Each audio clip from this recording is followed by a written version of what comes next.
بسم الله الرحمن الرحيم. رب اشرح لي صدري ويسر لي امري واحلل عقدة من لساني يفقهوا قولي. اللهم فقهنا في الدين، اللهم فقهنا في الدين، اللهم فقهنا في القرآن المجيد. ربي يسر ولا تؤثر وتمم بالخير. اللهم إنا نسألك علما نافعا وعملا متقبلا ورزقا طيبا. اعوذ باللہ من الشیطان الرجیم، بسم اللہ الرحمن الرحیم۔ آج ہم نے انشاءاللہ سورۃ القاف شروع کرنی ہے۔ یہ سورت جو ہے نا، یہ مشرکین مکہ کے 3 سوالات کے جواب میں نازل ہوئی ہے، جو انہوں نے نبی صلی اللہ علیہ وسلم کا امتحان لینے کے لیے نا اہل کتاب کے مشورے سے آپ کے سامنے پیش کیے تھے۔ یہ نمبر 1 تو اصحاب کہف کون تھے، نمبر 2 قصہ خضر کی حقیقت کیا ہے، اور ذوالقرنین کا کیا قصہ ہے۔ یہ تینوں قصے عیسائیوں اور یہودیوں کی تاریخ سے متعلق تھے۔ تو حجاز میں ان کے اس میں تو کوئی چرچا نہیں تھا، اس کا مکہ میں تو کوئی پتہ نہیں تھا کسی کو بھی، تو پھر اس میں ان کے سوالوں کے جواب میں یہ اللہ تعالیٰ نے نازل فرمائی۔ یہ سورت بھی تیسرے دور میں نازل ہوئی ہے۔ اس کی فضیلت تو آپ نے سنا ہوگا کہ ہر جمعے کو جب سورت قاف پڑھی جاتی ہے تو نبی صلی اللہ علیہ وسلم نے فرمایا کہ ایک جو جمعہ ہے اس کے اور اگلے جمعے کے درمیان میں بندے کی روشنی ہو جاتی ہے، انسان کے لیے جو بندہ سورۃ قاف کو پڑھتا ہے اس کے لیے روشنی ہو جاتی ہے۔ اسی طرح سے سیدنا ابو سعید خدری سے روایت ہے کہ نبی کریم صلی اللہ علیہ وسلم نے فرمایا کہ جو جمعہ کے دن سورت یعنی کہ یہ جو قاف کی پہلی 10 آیتیں ہیں نا، یہ یاد کر لیتا ہے عام روٹین میں، جمعہ کے دن تو ہو گیا کہ جمعہ کے دن جو پڑھتا ہے اس کے لیے تو دوسرے جمعے تک نور ہو جاتا ہے، روشنی ہو جاتی ہے، اور ویسے جو پہلی 10 آیات یاد کر لیتا ہے دجال کے فتنہ سے محفوظ رہے گا وہ۔ یہ نبی کریم صلی اللہ علیہ وسلم نے فرمایا۔ یہ مسلم شریف کی روایت ہے کہ جس نے اس کی 10 آیات یاد کر لی وہ دجال کے فتنے سے محفوظ ہو گیا۔ اور بڑی پیاری اور بڑی آسان سے انشاءاللہ کوشش کرنی ہے، خود بھی یاد کرنی ہے، بچوں کو بھی یاد کروانی ہے انشاءاللہ۔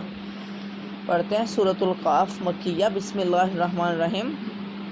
الحمدللہ الذی انزل علی عبدہ الکتاب ولم یجعل لہ عوجا قیما لینذر بأسا شدیدا من لدنہ ویبشر المؤمنین الذین یعملون الصالحات ان لہم اجرا حسنا ماکثین فیہ ابدا۔ اب اس کی شروعات ہی دیکھو، یہ الحمدللہ سے ہو رہی ہے۔ الحمدللہ تقریباً قرآن پاک کی کل 5 صورتیں ہیں جن کا شروعات الحمدللہ سے ہو رہا ہے کہ یا اللہ تیرا شکر ہے۔ اور یہ کلمہ اللہ کو اتنا پسند ہے الحمدللہ کہ تمام تعریفیں اس ذات کے لیے، کہ اللہ ہی کے لیے تمام تعریفیں جس نے اتاری ہے اپنے بندے پر یہ کتاب، ٹھیک ہے، تعریف اللہ کے لیے جس نے اپنے بندے پر یہ کتاب نازل کی۔ یعنی کہ یہ تو کتاب مسلمانوں کے لیے سب سے بڑی نعمت جو ہے نا وہ یہی ہے کہ اس کتاب کو اگر بندہ سمجھ لے تو سب سے بڑی نعمت مسلمانوں کے لیے یہی کافی ہے۔ لیکن سمجھ کون سکتا ہے؟ جو کوشش کرتے ہیں۔ جو بندہ کوشش کرتا ہے قرآن کو سمجھنے کی، وقت نکالتا ہے قرآن کے لیے، تو اس کو ضرور اللہ تعالیٰ سمجھ دے دیتے ہیں، اس کو سمجھ بھی آ جاتی ہے۔ جو بندہ قرآن کے لیے وقت ہی نہیں نکالتا، بس ایسے ہی کہتا ہے کہ وقت نہیں ہے، ٹائم نہیں ہے، تو ان کے دلوں کے اندر ٹیڑھ آیا، جس کے دلوں میں ٹیڑھ ہوتا ہے وہ ایسے نگوستے کرتا ہے کہ اب کیا کریں، ٹائم نہیں ہے، بچوں کے پاس یہ ہے وہ ہے، اس سے ٹیڑھ۔ اور مسلمان جو صحیح مومن بندہ ہے اس کے لیے اتنی ہی نعمت، سب سے بڑی نعمت یہی ہے کہ اللہ تعالیٰ دین کی سمجھ دے دے۔ جس کو دین کی سمجھ آ جائے، قرآن کی سمجھ آ جائے، اس کو سمجھو کہ دنیا میں ہر چیز ہی مل گئی۔ وَقَيِّمًا لِيُنذِرَ بَأْسًا شَدِيدًا مِّن لَّدُنْهُ وَيُبَشِّرَ الْمُؤْمِنِينَ الَّذِينَ يَعْمَلُونَ الصَّالِحَاتِ أَنَّ لَهُمْ أَجْرًا حَسَنًا مَّاكِثِينَ فِيهِ أَبَدًا۔ ان کے یہ کتاب نازل کی ہے اور اس میں کوئی ٹیڑھ نہ رکھی، ٹھیک ٹھیک سیدھی سیدھی بات کہنے والی کتاب، تاکہ وہ لوگوں کو خدا کے سخت عذاب سے خبردار کرے اور ایمان لا کر نیک عمل کرنے والوں کو خوشخبری دے دے کہ ان کے لیے اچھا اجر ہے جس میں وہ ہمیشہ رہیں گے، اور ان لوگوں کو ڈرا دے جو کہتے ہیں کہ اللہ نے کسی کو بیٹا بنایا ہے۔ اس بات کا نہ انہیں کوئی علم ہے اور نہ ہی ان کے باپ دادا کو تھا۔ بڑی بات ہے جو ان کے منہ سے نکلتی ہے، وہ محض جھوٹ بکتے ہیں، یعنی کہ جھوٹ کے علاوہ ان کو کچھ نہیں آتا۔ میری پیاری بہنوں، ٹیڑھ صرف اس کے لیے ہے جو سمجھنے کی کوشش ہی نہیں کرتے، جو ہیلے بہانے تراشتے ہیں، کہ جس کو سمجھ آ جاتی ہے اس کے لیے کوئی ٹیڑھ نہیں ہے۔ یہ تو بالکل کھلا کھلا واضح واضح احکامات ہیں، اس کے اندر کوئی بھی پوشیدہ اور چھپا ہوا نہیں ہے۔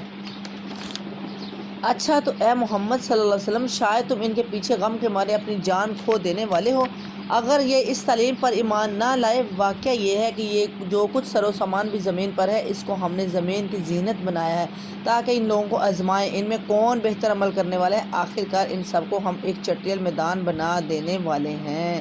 آخر ایک چٹیل میدان بن جانا ہے، اینڈ پہ کیا ہونا ہے، کوئی بھی باقی نہیں رہنا، ہر چیز فنا ہو جانی ہے۔ تو یہ صرف آزمائش ہے۔ اللہ تعالیٰ کہہ رہے ہیں کہ تو ان کے پیچھے اپنی پریشان نہ ہو۔ میری پیاری بہنوں، یہاں پہ دیکھو کہ اس آیت سے یہ ہے کہ اے محمد صلی اللہ علیہ وسلم، شاید تم ان کے پیچھے غم کے مارے اپنی جان کھو دینے والے ہو اگر یہ اس تعلیم پر ایمان نہ لائے۔ تو میری پیاری بہنوں کہ نبی صلی اللہ علیہ وسلم نے ہر ممکن کوشش کی تھی صحابہ کرام کو، جتنے مشرکین مکہ تھے ادھر ادھر ہر علاقے میں، یہ پیغام پہنچانے اللہ تعالیٰ کا، تبلیغ دینے، دعوت دینے کی اللہ تعالیٰ کی، کہ پوری ہر ممکن کوشش کی تھی۔ تو ہم نے یہ دیکھنا آیا کہ ہم کوشش، پھر بھی ان کو پریشانی تھی۔ اتنی کوشش کے باوجود اگر لوگ خود سے نہیں سمجھتے تھے، وہ اس طرف آتے ہی نہیں تھے، پھر بھی ان کو ہر ممکن یہی ہر وقت کوشش رہتی تھی، اور یہی ٹینشن رہتی تھی، غم تھا کہ کہیں اللہ کا پیغام رہ نہ جائے جو میں پہنچا نہ سکوں، کہ لوگ بس سارے کے سارے، ان کو یہ تھا کہ سارے کے سارے لوگ مومن ہو جائیں، سارے کے سارے ایمان لے آئیں، کہ میرا ہر کسی تک میرا پیغام پہنچ جائے۔ لیکن پھر بھی ان کو ہر وقت یہی غم، یہی فکر رہتی تھی۔ تو ہم نے یہ دیکھنا آیا کہ ہم ایسا کرتے ہیں، ہم تو یہی کسی محفل میں جاتے ہیں، کسی جاتے ہیں تو ہم شرماتے ہی رہتے ہیں، بظاہر کھلم کھلا دیکھ رہے ہوتے ہیں کچھ، لیکن پھر بھی ہماری ہمت نہیں پڑتی کہ ان کو کچھ کہیں گے تو یہ غصہ کر لیں گے، دل میں یہ ہوتا ہے کہ یہ غصہ نہ کر لیں، ان کو یہ بات پہنچا دیں۔ تو اللہ کے نبی نے تو میری پیاری بہنوں اتنا زیادہ اپنا حق ادا کر دیا پورے کا پورا ہی، پھر بھی ان کو یہ پریشانی تھی کہ کہیں میرا حق نہ رہ جائے، میں ادا کر دوں، میں ہر کسی کو پیغام پہنچا دوں، کوئی بندہ رہ نہ جائے۔ کیا تم سمجھتے ہو ہم حسبت ان اصحاب الکافی والرقیم کانوا من آیاتنا عجبا، کیا تم سمجھتے ہو کہ غار اور قطبے والے ہماری کوئی بڑی عجیب نشانیوں میں سے تھے؟ جب وہ چند نوجوان غار میں پناہ گزین ہوئے اور انہوں نے کہا کہ اے پروردگار، ہم کو اپنی خاص رحمت خاص سے نواز اور ہمارا معاملہ درست کر دے۔ کتنی پیاری یہ دعا ہے جو انہوں نے اپنا ایمان بچانے کے لیے سب سے پہلے کیا ہے، اذا اول فتیاتو، کہ نوجوان، بالکل نوجوان، یہ جو نوجوانی کی نا، یہ حدیثیں بھی ہم نے پڑھی ہیں نا کہ جوانی کی عبادت اللہ کو بہت ہی قبول ہے، بہت ہی زیادہ پسندیدہ عمل ہے اللہ تعالیٰ کے لیے جوانی کی عبادت۔ اور جو جوانی میں اپنی عزت کی حفاظت کرتا ہے، جوانی میں اپنے آپ کو بچا لیتا ہے، اللہ تعالیٰ کو وہ بندہ بہت ہی پسند ہے۔ عرش کے سایہ میں ہوگا وہ انسان جو بندہ اپنے بڑھاپے آنے سے پہلے جوانی سے فائدہ اٹھا لے، اور بیماری آنے سے پہلے تندرستی سے فائدہ اٹھا لے، جن کی زیادہ زیادہ نیکیاں کر لے، زیادہ اللہ کے قریب ہو جائے، وہ بندہ اللہ کو بڑا ہی پسند ہے۔ اسی طرح سے جس طرح سے نبی صلی اللہ علیہ وسلم کے صحابہ کرام بھی بالکل نوجوان تھے نا، اور نوجوان جو ایمان لے کر آتا ہے تو اللہ تعالیٰ کو یہ تو بڑا ہی پسند ہوتا ہے کہ جو نوجوانی کی حالت میں، کیونکہ نوجوان جب بندہ ہوتا ہے یہ عمر ایسی ہوتی ہے کہ جس میں انسان بہک جاتا ہے، بھٹک جاتا ہے، پتہ نہیں ہوتا، لاشعوری کی عمر ہوتی ہے کہ انسان کو سمجھ نہیں آتی کہ یہ کیا کرنا ہے کیا نہیں، اچھے برے کی تمیز نہیں ہوتی۔ اس وقت جو انسان ایمان کا دامن پکڑ لیتا ہے اور پکا مومن ہوتا ہے تو اس کے جیسا تو بندہ ہی کوئی نہیں، وہ تو اللہ کو بہت ہی زیادہ پسند ہے، اس کی تو زندگی سنور گئی جو جوانی کی حالت میں اللہ کا بن جائے۔ یہ بھی نوجوان تھے، یہ غار میں پناہ گزین ہوئے صرف کس وجہ سے، اپنا ایمان بچانے کے لیے، صرف ایمان کی خاطر۔ میری پیارے بہنوں، اس میں 4 خاص ہیں واقعات، کہ جس میں ایک تو جو ہے وہ ایمان کا ہے کہ ایمان بچایا، دوسرا جو ہے وہ مال کا ہے کہ، تو تیسرا جو ہے وہ علم کے بارے میں ہے، چوتھا جو ہے وہ اپنی جان کہ اللہ نے جو پاور دی ہے، پاور اور طاقت کے بارے میں۔ 4 واقعات انشاءاللہ ہم پڑھیں گے، جیسے سے پڑھتے جائیں گے پتہ چلتا جائے گا۔ اب انہوں نے کیا کیا کہ کوشش بھی کرنی ہے، کوشش بھی کی کہ اپنا ایمان بچانے کے لیے ساروں کو چھوڑ کر، عیش و عشرت چھوڑ کر، کہ اچھے خاصے شہزادے تھے، اپنا عیش و عشرت چھوڑ کر اور ایک غار میں پناہ لی، سب سے کٹ گئے صرف کس لیے، ایمان بچانے کے لیے۔ اور ساتھ کیا کیا، اللہ سے دعا بھی کی کہ دعا بھی ضروری ہے، کوشش بھی ضروری ہے، دونوں کام ضروری ہیں، کہ کام بھی کرنا ہے، عمل بھی کرنا ہے اور دعا بھی کرنی ہے۔ دعا کتنی پیاری ہے، یاد کرنے سب نے، ربنا آتنا من لدنک رحمتن، اے ہمارے رب دے ہم کو اپنے پاس سے رحمت۔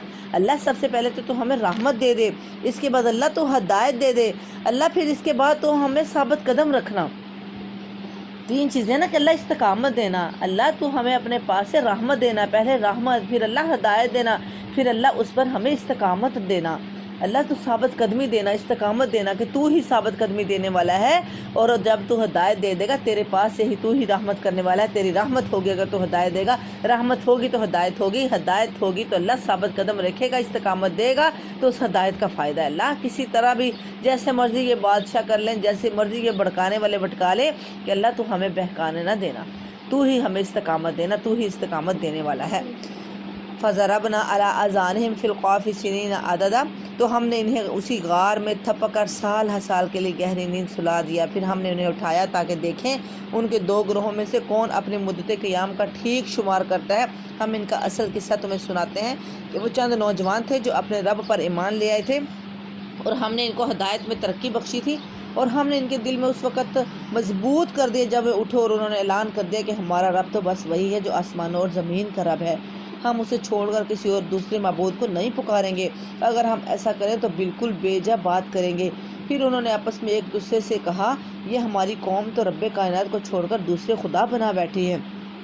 میری پیاری بہنوں، انہوں نے جب اٹھے پہلے سوئے غار میں جا کر اللہ تعالیٰ نے ان کی حفاظت کی، جب انہوں نے اللہ سے دعا کی تھی، جب اللہ نے سے دعا کی تو اللہ تعالیٰ اپنے بندوں کی دعا کو قبول کرتا ہے، کہ صرف ایمان بچانے کے لیے انہوں نے یہ کیا تو اللہ تعالیٰ اپنے بندے کو رائے گاں نہیں کرتا، جو بندہ کوشش کرتا ہے اللہ اس کا پورا پورا ساتھ دیتا ہے۔ اللہ تعالیٰ نے ان کو تھپک کر سلا دیا، اور یہاں تک کہ اللہ تعالیٰ ان کو آگے آگے انشاءاللہ ہم پڑھتے جائیں گے، اللہ تعالیٰ ان کو کروٹیں تک بدلواتے رہے تاکہ ریشز نہ ہو جائیں، تو کروٹیں تک بدلتے رہے۔ پھر سورج کا رخ بھی ادھر ادھر کر دیا تاکہ ان پر وہ کہیں سورج کی روشنی سے اٹھ نہ جائیں، سال ہر سال سلایا۔ جب اٹھے تو پھر بھی کس چیز کی طرح ان کو فکر ہوئی؟ ایمان کی۔ یہ نہیں کہا اٹھتے ساتھ کہ یہ کر لیں وہ کر لیں، پتہ نہیں کیا ہوگا، کوئی آیا تو نہیں، کیا ہوا؟ اٹھتے ساتھ کیا ہوا کہ ہمارا رب تو بس وہی ہے جو آسمانوں اور زمین کا رب ہے، ایمان کی فکر۔ پھر انہوں نے کہا کہ ہم اسے چھوڑ کر کبھی کسی کو معبود نہیں بنائیں گے، ہم تو کبھی کسی کو معبود نہیں پکاریں گے، ہمارا تو ایک ہی رب ہے۔ پھر انہوں نے ان سے کہا کہ یہ ہمارے قوم کو کیا ہو گیا ہے کہ یہ تو خدا کو چھوڑ بیٹھی ہے، یہ لوگ ان کے معبود ہونے پر کوئی واضح دلیل کیوں نہیں لاتے؟ آخر اس شخص سے بڑا ظالم اور کون ہو سکتا ہے جو اللہ پر جھوٹ باندھے؟ اب جب تک کہ تم ان سے اور ان کے معبودان غیر اللہ سے بے تعلق ہو چکے ہو تو چلو اب فلاں غار میں چل کر پناہ لے لو، تمہارا رب تم پر اپنی رحمت کا دامن وسیع کرے گا اور تمہارے کام کے لیے سر و سامان مہیا کرے گا۔ تم انہیں غار میں دیکھتے تو تمہیں یوں نظر آتا کہ سورج جب نکلتا ہے تو ان کے غار کو چھوڑ کر دائیں جانب چڑھ جاتا ہے، اور جب غروب ہوتا ہے تو ان سے بچ کر بائیں جانب اتر جاتا ہے، اور وہ ہیں کہ غار کے اندر ایک وسیع جگہ میں پڑے ہیں۔ یہ اللہ کی نشانیوں میں سے ایک نشانی ہے، جس کو اللہ ہدایت دے وہی ہدایت پانے والا ہے، اور جسے اللہ بھٹکا دے اس کے لیے تو تم کوئی ولی مرشد نہیں پا سکتے۔ تم انہیں دیکھ کر یہ سمجھتے کہ وہ جاگ رہے ہیں، حالانکہ وہ سو رہے تھے، ہم انہیں دائیں بائیں کروٹ دلواتے رہے تھے، اور ان کا کتا غار کے دہانے پر ہاتھ پھیلائے بیٹھا تھا۔ اگر تم کہیں جا کر انہیں دیکھتے تو الٹے پاؤں بھاگ کھڑے ہوتے اور تم پر ان کے نظارے سے دہشت بیٹھ جاتی۔ سبحان اللہ، یعنی کہ تم ڈر جاتے کہ دیکھو اللہ نے کیسا انتظام کیا، کہ حالانکہ غار کی مٹی بہت ٹھنڈی ہوتی ہے، اور اللہ تعالیٰ نے کتنا پرسکون ان کو کیا، کیونکہ صرف اللہ کی خاطر ہی تو انہوں نے سارا کچھ چھوڑا تھا نا، اپنا گھر بار، اپنے سارے رشتہ دار احباب، صرف ایمان بچانے کے لیے کہ کہیں ہمارا ایمان نہ بٹک، کہیں ہم بہک نہ جائیں، ایمان کا خطرہ لاحق تھا۔ اس وقت فوراً سے جب غار میں پناہ لی تو اللہ تعالیٰ نے کتنا، اللہ مسبب الاسباب ہے، اللہ تعالیٰ نے کتنا اچھا انتظام کیا کہ ان کی کروٹیں بھی بدلواتے رہے، ان پر سورج کی روشنی بھی نہیں پڑنے دی، اور ان کے غار کے دروازے پر ایک کتے کو بھی بٹھا دیا جو کہ ہاتھ پھیلائے بیٹھا ہوا تھا، کہ اگر کوئی جھانکتا تو خوف زدہ ہو کر واپس چلا جاتا، جو ان کی راکھی کر رہا تھا، جو ان کی حفاظت کر رہا تھا کہ کوئی ادھر کو رخ ہی نہ کرے۔ اور اس عجیب کرشمے نے ہم نے انہیں اٹھا بٹھایا تاکہ ذرا آپس میں پوچھ گچھ کریں۔ ان میں سے ایک نے پوچھا، کہو کتنی دیر اس حال میں رہے؟ دوسرا نے کہا، شاید دن بھر یا اس سے کچھ کم رہے ہوں گے، یعنی کہ اللہ نے ایسا تھپک تھپک کے سلایا کہ سالوں گزر گئے۔ سالوں کے بعد جب آنکھ کھلی تو پوچھا کہ کتنی دیر رہے؟ کہتے شاید ایک دن یا دن کا کچھ کم حصہ، کہ بس اتنی سی دیر ٹھہرے۔ پھر بولے، اللہ ہی بہتر جانتا ہے کہ ہمارا کتنا وقت اس حالت میں گزرا، چلو اب اپنے میں سے کسی کو چاندی کا یہ سکہ دے کر شہر بھیجیں، اور وہ دیکھے کہ سب سے اچھا کھانا کہاں ملتا ہے، وہاں سے جو کچھ کھانے کے لیے لائے، اور چاہیے کہ ذرا ہوشیاری سے کام کرے، ایسا نہ ہو کہ وہ کسی کو ہمارے یہاں ہونے سے خبردار کر بیٹھے، اگر کہیں ان لوگوں کا ہاتھ ہم پر پڑ گیا تو بس سنسار ہی کر ڈالیں گے، یا پھر زبردستی ہمیں اپنی ملت میں واپس لے جائیں گے، اور ایسا ہوا تو ہم کبھی فلاح نہ پا سکیں گے۔ میری پیاری بہنوں، اب یہاں پر بھی ان کو کس چیز کی فکر ہوئی کہ اگر کسی کو پتہ چل گیا کہ ہم یہاں پر ہیں تو ان کو یہ فکر ہوئی کہیں زبردستی ہمیں اپنے دین میں واپس نہ لے جائیں۔ پھر بھی ایمان کی فکر ہوئی، یہ فکر نہیں ہوئی کہ ہمارے ساتھ یہ ہو جائے گا وہ ہو جائے گا، نہیں، فکر ہوئی تو کس چیز کی ہوئی کہ زبردستی کہیں اپنے دین میں واپس نہ لے جائیں، اور ایسا ہوا تو ہم تو کبھی کامیاب نہ ہو سکیں گے۔ پھر اس طرح ہم نے اہل شہر کو ان کے حال پر مطلع کیا تاکہ لوگ جان لیں کہ اللہ کا وعدہ سچا ہے اور یہ کہ قیامت کی گھڑی بے شک آ کر رہے گی، مگر ذرا خیال کرو کہ جب سوچنے کی اصل بات یہ تھی کہ اس وقت وہ آپس میں اس بات پر جھگڑ رہے تھے کہ ان اصحاب کہف کے ساتھ کیا کیا جائے۔ کچھ لوگوں نے کہا ان پر ایک دیوار چن دو، ان کا رب ہی ان کے معاملے کو بہتر جانتا ہے، مگر جو لوگ ان کے معاملات پر غالب تھے۔ میری پیاری بہنوں، اب جس دور میں وہ سوئے تھے وہ تو بہت شرک کا دور تھا، بہت ہی زیادہ شرک کا، اور جب وہ اٹھائے گئے تھے تب معاملہ تھوڑا سا بہتر تھا کہ وہ سوچنے لگے تھے کہ اب ان کے ساتھ کیا کیا جائے۔ پہلے تو ایسا تھا کہ بس ان کو مار ہی دیا جائے، اب انہوں نے یہ سوچا، اتنی سی بہتری آئی تھی کہ انہوں نے یہ سوچا کہ ان کے ساتھ کیا کیا جائے۔ پھر کہا کہ ان کا رب ہی ان کے ساتھ بہتر معاملہ کرے گا، ان کے معاملات جو معاملات پر غالب ہے۔ یہ 5ویں صدی کے وسط کے تک پہنچتے پہنچتے جو ہے نا وہ عام عیسائیوں میں سے یہ سارا ہو گیا تھا۔ مختصر سے پڑھتے ہیں، پھر انشاءاللہ کب پڑھیں گے، ٹائم کی کم ہونے کی بنا پر۔ انہوں نے کہا کہ ہم تو ان پر ایک عبادت گاہ بنائیں گے، کچھ لوگ کہیں گے کہ وہ 3 تھے اور چوتھا ان کا کتا تھا، اور کچھ دوسرے کہہ دیں گے کہ 5 تھے اور چھٹا ان کا کتا تھا۔ یہ سب بے تکی باتیں ہیں۔ کچھ اور لوگ کہتے ہیں کہ 7 تھے اور 8واں ان کا کتا تھا۔ کہو میرا رب ہی بہتر جانتا ہے کہ وہ کتنے تھے، کم ہی لوگ اس کی صحیح تعداد جانتے ہیں، بس تم سرسری بات سے بڑھ کر ان کی تعداد کے معاملے میں لوگوں سے بحث نہ کرو اور نہ ان کے تعلق سے کسی سے پوچھ گچھ کرو، اور دیکھو کسی چیز کے بارے میں کبھی یہ نہ کہا کرو کہ میں کل یہ کام کر دوں گا، تم کچھ نہیں کر سکتے الا یہ کہ اللہ چاہے۔ اللہ کے حکم کے بغیر کوئی بھی کچھ کر سکتا ہے؟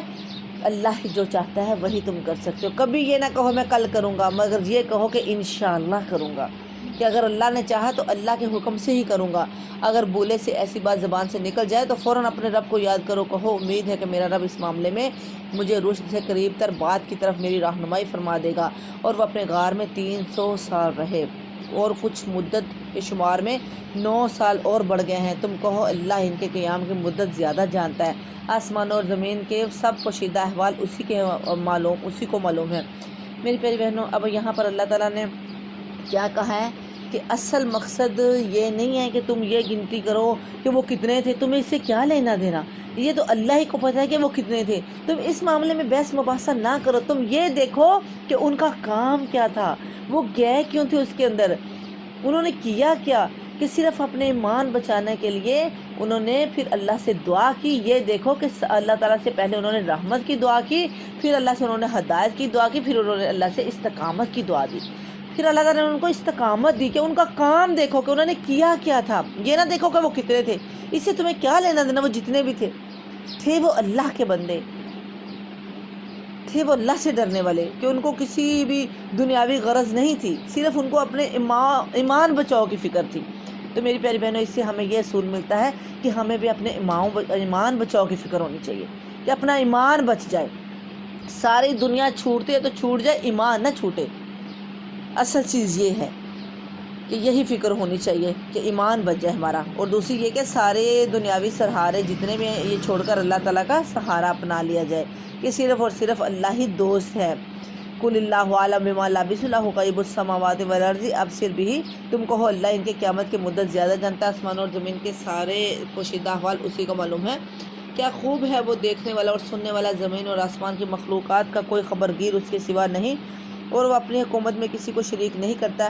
اے نبی صلی اللہ علیہ وسلم، تمہارے رب کی کتاب میں سے جو کچھ تم پر وحی کی گئی ہے اسے جوں کا تو سنا دو، کوئی اس کے فرمودات کو بدل دینے کا مجاز نہیں ہے، اور اگر تم کسی کی خاطر اس پر رد و بدل کرو گے تو اس سے بچ کر بھاگنے کے لیے کوئی جائے پناہ نہ پاؤ گے، اور اپنے دل کو ان لوگوں کی معیت پر مطمئن کرو جو اپنے رب کی رضا کے طلبگار بن کر صبح و شام پکارتے ہیں اس کو، اور ان سے ہرگز نگاہ نہ پھیرو۔ کیا تم دنیا کی زینت پسند کرتے ہو؟ میری پیاری بہنوں، اب پیچھے ہم نے 2 اصول ہم نے لیے نا، ایک تو یہ کہ ہمیشہ اپنے ایمان کے بچاؤ کی فکر کرنی چاہیے، دوسرے کیا کہ اللہ پر توکل کرنی چاہیے۔ یہ جو جتنے بھی دنیاوی سہارے ہیں یہ سب ہی بے معنی ہیں، کسی کا کوئی فائدہ نہیں ہے، صرف اور صرف جب اللہ پہ توکل کی جاتی ہے، اللہ پہ سہارا کیا جاتا ہے تو اللہ ہی اپنے بندے کے کام آتا ہے، اور اللہ ہی بہترین سہارا دینے والا ہے۔ اس کے بعد اب یہاں پہ یہ ہے کہ تم جو ہے وہ دنیا کی زینت پسند کرتے ہو. اب ایسی ہے نا کہ انسان جتنا بھی کوشش کرتا ہے، جتنی بھی کوشش کرتا ہے، لیکن اندر سے جو ہے وہ بندے کو یہ ہوتا ہے کہ شاید یہ صحیح کرے. پریشر میں آ جاتا ہے بندہ نا کسی نہ کسی کے، کہ جیسے مثال کے طور پہ کسی شادی بیاہ کی محفل میں ہی گیا ہے تو وہاں پر بندہ دیکھ بھی رہا ہوتا ہے، لیکن پریشر میں آ جاتا ہے کہ کہیں یہ غصہ نہ کر لیں، ان کو کچھ کہیں گے تو اب پتہ نہیں کہنا چاہیے نہیں کہنا چاہیے، کہ وہ صرف وہ زینت کی خاطر نا، دنیا کی خاطر. اصل چیز کیا ہے کہ اللہ کی دعوت کا پیغام پہنچا دو، حق بات اللہ کے دین کی دعوت دے دو. تو جب بندہ اللہ، ہو سکتا ہے اللہ تعالیٰ ان کے دلوں کو کھول دے، اللہ تعالیٰ ان کے دلوں تک یہ پیغام پہنچا دے، ان کے دلوں پر یہ بات اثر کرنے والی بنا دے جو تمہارے منہ سے نکلی ہے. جب ان کے دلوں پر یہ بات اثر کر جائے گی، اللہ تعالیٰ تمہاری زبان میں تاثیر پیدا کر دے گا، تو ہو سکتا ہے کہ وہی تمہارے کام آ جائیں گے. کبھی بھی چھوٹی سے چھوٹی نیکی کو بھی ایسے نہ سمجھو کہ یہ نیکی نہیں ہے، چھوٹے سے چھوٹے کام کو بھی نیکی ہی سمجھو، اس کو ضائع نہ کرو، اس کو معمولی نہ سمجھو. چھوٹی سے چھوٹی نیکی بھی کئی دفعہ بہت بڑی بن جاتی ہے، کسی بھی نیکی کو معمولی نہیں سمجھنا چاہیے. مثال کے طور پہ جب آپ لوگ یہاں پہ آتے ہو تو کسی کو دروازہ کھٹکا دینا، کسی کو یہ خبر دے دینا کہ فلاں جگہ دورہ قرآن ہوتا ہے. ہو سکتا ہے تمہارے کہنے سے کوئی بندہ آئے، کوئی ایک بات بھی لے جائے، اس پر عمل کرنے والا بن جائے، تو تمہارے لیے صدقہ جاریہ ہے. ایک بات بھی اگر لے کر عمل کرے گا تو انشاءاللہ وہ تمہارے لیے بہترین صدقہ جاریہ ہے. وَلَا تُطِیعْ مَنْ أَغْفَلْنَا قَلْبَهُ عَنْ ذِکْرِنَا وَاتَّبَعَ هَوَاهُ وَكَانَ أَمْرُهُ فُرُطًا. کسی ایسے شخص کی اطاعت نہ کرو جس کے دل کو ہم نے اپنی یاد سے غافل کر دیا ہے، اور جس نے اپنی خواہش نفس کی پیروی اختیار کر لی ہے، اور جس کا طریقہ کار افراط و تفریط پر مبنی ہے. صاف کہہ دو کہ یہ حق ہے تمہارے رب کی طرف سے، اب جس کا جی چاہے مان لو، جس کا چیز چاہے انکار کر دے. یعنی کہ تم کبھی بھی پریشر میں نہ پڑو، بغیر پریشر کے تبلیغ کرو. تم اپنا پیغام دعوت جو ہے وہ پہنچا دو، جس کا دل کرے گا وہ ہدایت پا لے گا، جس کا دل کرے گا نہیں پائے گا، اور جو ہدایت پا لے گا اللہ بھی اس کو ہدایت ضرور دے گا. ہم نے انکار کرنے والے ظالموں کے لیے ایک آگ تیار کر رکھی ہے جس کی لپٹیں انہیں گھیرے میں لے چکی ہیں. وہاں اگر وہ پانی مانگیں گے تو ایسے پانی سے ان کی تواضع کی جائے گی جو تیل کی تلپھٹ جیسا ہوگا، اور ان کا منہ بھون ڈالے گا. بدترین پینے کی چیز اور بہت بری آرام گاہ رہے وہ لوگ جو مان لیں اور نیک عمل کریں، تو یقیناً ہم نیکوکار لوگوں کا اجر ضائع نہیں کیا کرتے. ان کے لیے سدا بہار جنتیں ہیں، ان کے نیچے نہریں بہہ رہی ہوں گی. وہاں وہ سونے کے کنگنوں سے آراستہ کیے جائیں گے، باریک ریشم، اطلس اور دیبا کے سبز کپڑے پہنے ہوں گے، اور اونچی مسندوں پر تکیے لگا کر بیٹھیں گے. بہترین اجر اور اعلیٰ درجے کی جائے قیام، یعنی کہ قیام کی جگہ تو بہترین ہے. سبحان اللہ. کہ جو عمل نہیں کرنے والے، جو ہدایت نہیں پانے والے، ان کا اجر بھی دیکھ لیا، اور جو اللہ کا ہدایت پانے والے ہیں، اللہ کے احکامات پر عمل کرنے والے ہیں، ان کا بھی اجر کتنا بہترین ہے. اب یہاں پر جو ہے وہ کہتے ہیں کہ یہ جو قدیم زمانہ کے بادشاہ تھے نا، یہ سونے کے کنگن پہنتے تھے، اس لیے اہل جنت کے لباس میں اس چیز کا ذکر کرنا لازمی تھا کہ وہاں ان کو شاہانہ لباس پہنائے جائیں گے، اور ایک کافر اور فاسق بادشاہ وہاں ذلیل خوار ہوگا، اور ایک مومن اور نیک مزدور بندہ وہاں پہ بہت ہی شان و شوکت سے رہے گا. سبحان اللہ. کہ یہ بادشاہ یہ سمجھتے تھے کہ پتہ نہیں سارا کچھ ہم ہی ہیں، تو اللہ تعالیٰ کہہ رہے ہیں وہاں پہ یہ حالات ہوں گے کہ وہاں پہ آج جو اس پہ آپ کو پتہ نہیں کیا سمجھتے ہیں، اور کنگن پہننے والے جو بادشاہ ہیں، لیکن جو منافق اور نافرمان کافر، نافرمان بادشاہ جو ہے وہ وہاں پہ ذلیل و خوار ہوگا، اور جو مومن مزدور نیک بندہ وہ وہاں پہ شان و شوکت کی زندگی گزارے گا. اور وہ زندگی تو میری بہنوں ہمیشگی کی زندگی ہے. اللہ تعالیٰ وہاں پر ہمیں عزت دے، اللہ دنیا آخرت کی عزت دے. ہمیشہ دنیا کی بھی عزت ہی مانگنی چاہیے اللہ سے. اللہ دنیا اور آخرت دونوں میں سرخروف فرمائے، دونوں میں عزت دے، لیکن آخرت کی تو عزت بہت ہی زیادہ ضروری ہے. یہ تو 4 دن کی زندگی ہے. اے محمد صلی اللہ علیہ وسلم، ان کے سامنے ایک مثال پیش کر دو جو 2 شخص تھے، ان میں سے ایک کو ہم نے انگور کے 2 باغ دیے. اب میری پیاری بہنوں، یہ پہلا واقعہ جو ہم پڑھ چکے ہیں یہ تھا ایمان کا بچاؤ. اس نے اپنا، اللہ تعالیٰ نے ایمان دیا ان کو، تو انہوں نے اپنا ایمان بچا کر کس طرح سے حفاظت کی ایمان کی، اپنا آپ داؤ پر لگا لیا لیکن ایمان بچا لیا.